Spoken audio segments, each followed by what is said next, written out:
কৃষ্ণের দ্বারকা নগরী একটি এমন প্রাচীন শহর যেখানে একসময় ভগবান শ্রীকৃষ্ণ বাস করতেন। এই শহরটি ভারতের প্রাচীনতম শহরগুলির মধ্যে একটি।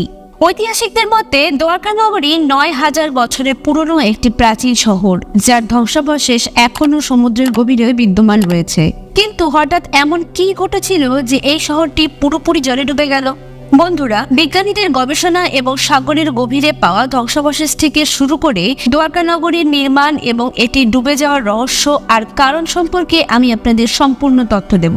এই পৌরাণিক কাহিনীর সত্যতা জানতে শেষ অবধি ভিডিওটি দেখুন, কারণ আজকের ভিডিওতে আমি আপনাদের এমন কিছু প্রমাণ দেব এবং তথ্য দেব যা প্রমাণ করবে যে এই প্রাচীন গল্পটি নিছকই কল্পনা নয়, এটি হলো বাস্তবতা, আমাদের ইতিহাস। ভারত বিশ্বের প্রাচীনতম সভ্যতার ভূমি। এই ভূমিতেই একসময় বিদ্যমান ছিল দ্বারকার ঐতিহাসিক শহর। গোমতী নদী ও আরব সাগরের সঙ্গমস্থলে অবস্থিত দ্বারকা নগরীর প্রতিষ্ঠা ভগবান শ্রীকৃষ্ণ মথুরা ত্যাগের পর করেছিলেন। এই শহরটি ছিল একটি বিশাল এবং সামঞ্জস্যপূর্ণ শহর। এটি ছিল ভারতের সবচেয়ে উন্নত রাজ্য, যা আজকের আধুনিক শহরের মতন ছিল। শ্রীকৃষ্ণ যখন তার মামা এবং মথুরার নিষ্ঠুর রাজা কংসের হত্যা করেন, তখন কংসের শ্বশুর জরাসন্ধ মথুরায় বারবার আক্রমণ করতে থাকে। তার প্রজাদের নিরাপত্তার জন্য ভগবান শ্রীকৃষ্ণ তার সমস্ত প্রজাকে নিয়ে মথুরা থেকে সরে এসে সমুদ্র তীরে দ্বারকা নগরে বসতি স্থাপন করেন।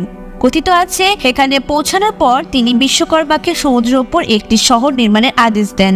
তবে এটি তখনই সম্ভব ছিল যখন সমুদ্র দেবতা এটি বানানোর অনুমতি দিত। সমুদ্র দেবতাকে খুশি করার জন্য ভগবান শ্রীকৃষ্ণ সমুদ্র দেবের পূজা শুরু করেন।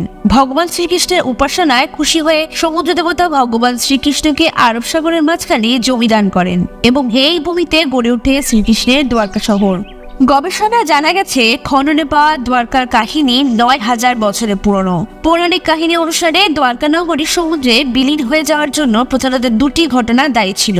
প্রথমত, মহাভারত যুদ্ধের পরে মাতা গান্ধারী তার পুত্রদের বিচ্ছেদ শোকে শ্রীকৃষ্ণকে দেওয়া অভিশাপ, এবং দ্বিতীয়ত, ঋষিদের দ্বারা কৃষ্ণের পুত্র সাম্যকে দেওয়া অভিশাপ। কৃষ্ণের পুত্র সাম্য যখন ঋষিমুনিদের উপহাস করেন, তখন ক্রোধে ঋষি সাম্যকে অভিশাপ দেন যে পুরো দ্বারকা নগরী ধ্বংস হয়ে যাবে।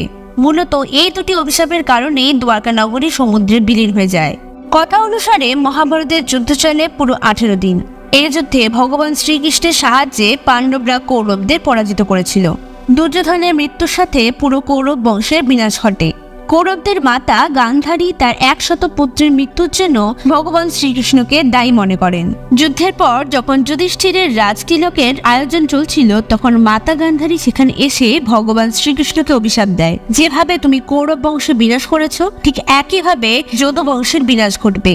যেহেতু ভগবান শ্রীকৃষ্ণ আগে থেকে সবটা জানতেন, তাই তিনি চুপচাপ সেখান থেকে চলে যান। এই ঘটনা 36 বছর পর দ্বারকা নগরীতে বিভিন্ন অমঙ্গল ঘটতে শুরু করে।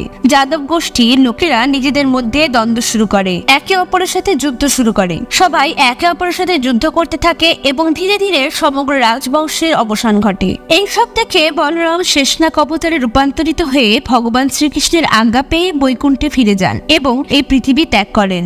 এরপর ভগবান শ্রীকৃষ্ণ দুঃখে আর কষ্টে বনের দিকে চলে যায় এবং বনে যাওয়ার পর একটি গাছের নিচে বসে থাকেন।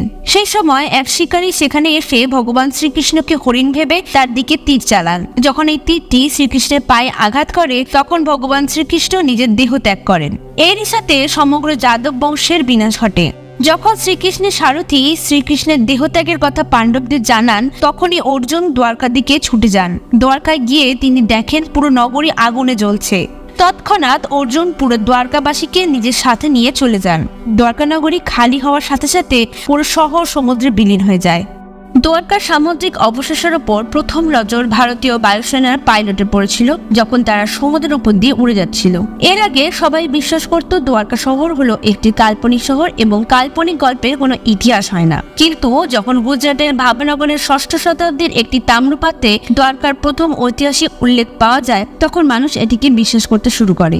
এরপরে 1979 সালে প্রত্নতাত্ত্বিক ডাক্তার SR রাও এবং তার দল দ্বারকার তথ্যের প্রমাণ খুঁজতে শুরু করে। অনুসন্ধান শুরু হয় দ্বারকায় পাওয়া নবম শতাব্দীর একটি বিষ্ণু মন্দিরের ধ্বংসাবশেষ থেকে। এরপর অনুসন্ধান করতে করতে আর্কিওলজিস্টরা পৌঁছে যায় আরব সাগরের গভীরে।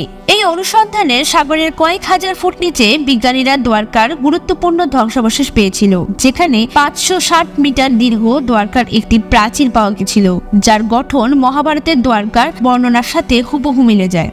বিষ্ণুপুরাণ মতে দেওয়ালে 50টি স্তম্ভ ছিল, যার মধ্যে প্রত্নতত্ত্ববিদ প্রায় 30টি স্তম্ভ খুঁজে পেয়েছেন এবং এর সাথে তারা সেই সময়কালের বাসনপত্র খুঁজে পায়, যা প্রায় 1528 থেকে 3000 খ্রিস্টপূর্বাব্দের ছিল।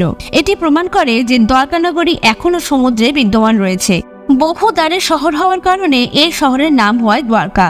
এই শহরের চারপাশে অনেক লম্বা লম্বা প্রাচীর ছিল, যার মাঝে অনেক প্রবেশদ্বার ছিল। সেই দেওয়ালগুলো আজও সমুদ্রের তলদেশে বিদ্যমান রয়েছে। দ্বারকাকে ভারতের অন্যতম প্রাচীন শহর বলেও মনে করা হয়। গুজরাট রাজ্যের পশ্চিম প্রান্তে সমুদ্রের ধারে অবস্থিত দ্বারকা শ্রীকৃষ্ণের 4টি ধামের মধ্যে একটি। বর্তমানে 2টি দ্বারকা রয়েছে, যার মধ্যে একটি গোমতী নদীর তীরে অবস্থিত আর অন্যটি হলো বেট দ্বারকাপুরী, যেখানে যেতে আমাদের সমুদ্রের ভেতরে যেতে হবে। ভারতীয় সমুদ্র বিজ্ঞানীরা বলেছেন দেশের পশ্চিম উপকূলে পাওয়া দ্বারকার প্রাচীন ধ্বংসাবশেষ 9000 বছরের বেশি পুরনো হতে পারে। ভগবান শ্রীকৃষ্ণের দ্বারকা শহর সম্পর্কিত দাবিগুলি যাচাই করার জন্য 2005 সালে আর্কিওলজিক্যাল সার্ভে অফ ইন্ডিয়া দ্বারা দ্বারকার অনুসন্ধান পুনরায় শুরু করা হয়েছিল। 2007 সালে আর্কিওলজিক্যাল সার্ভে অফ ইন্ডিয়ার নির্দেশে ভারতীয় নৌবাহিনীর ডুবুরি সফলভাবে সমুদ্র থেকে দ্বারকা শহরের ধ্বংসাবশেষ অনেক কয়েকটি নমুনা উদ্ধার করে।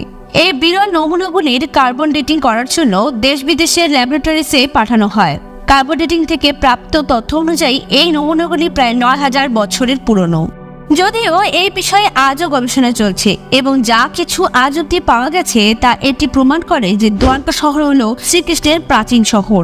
এছাড়াও আমাদের কাছে এরকম আরও অনেক প্রমাণ রয়েছে যা দ্বারকা এবং মহাভারতের প্রমাণ দেয়। মহাভারতে উল্লেখিত 35টি শহর আজও আমাদের ভারত এবং পার্শ্ববর্তী দেশে রয়েছে। আর্কিওলজিস্টদের মতে আজ হস্তিনাপুর হলো উত্তরপ্রদেশ রাজ্যের মেরঠ জেলা। একইভাবে মহাভারতের গান্ধার হলো আফগানিস্তানের শহর কান্দার। ইন্দ্রপ্রস্থ হলো আজকের আমাদের ভারতের রাজধানী দিল্লি এবং শ্রীকৃষ্ণের দ্বারকা হলো গুজরাট রাজ্যের একটি শহর। সম্প্রতি ভারতের প্রধানমন্ত্রী শ্রী নরেন্দ্র মোদী আরব সাগরের তলদেশে কৃষ্ণের প্রাচীন শহর দ্বারকা দর্শনে গেছিল। সেখানে গিয়ে তিনি ভগবান শ্রীকৃষ্ণের আরাধনা করেন, যা আপনারা আমাদের স্ক্রিনে দেখতে পাচ্ছেন। বন্ধুরা, আশা করছি এই ভিডিওটি আপনাদের ভালো লেগেছে। ভিডিওটি ভালো লাগলে একটি লাইক অবশ্যই করবেন। আর হ্যাঁ, এরকম আরো ভিডিও দেখতে হলে চ্যানেলটিকে সাবস্ক্রাইব করতেও ভুলবেন না।